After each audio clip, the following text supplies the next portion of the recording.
Good morning mga kasantol. Mga kasantol tayo ngayon for today's video dahil yan na may nangunguha ng santol look at that. Wow, patayin. Oh!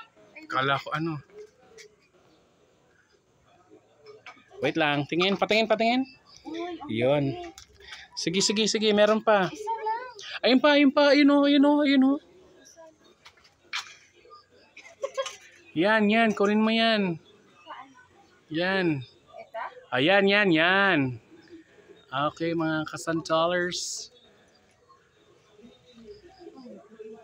Yan ang bunga ng ilang taon na yan, darling? 3 years na yan. Binili namin itong Bangkok na to, napakaliit pa. Ayan, nalabas na.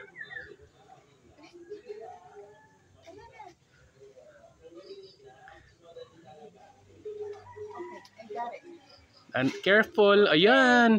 Okay. Yan. So, meron kaming titestingin dalawang santol today. Mas malaki. Ayan. Flex mo naman yung santol mo, darling. Okay. Ready? Flex. Tingin. Okay. Laki. Okay, go.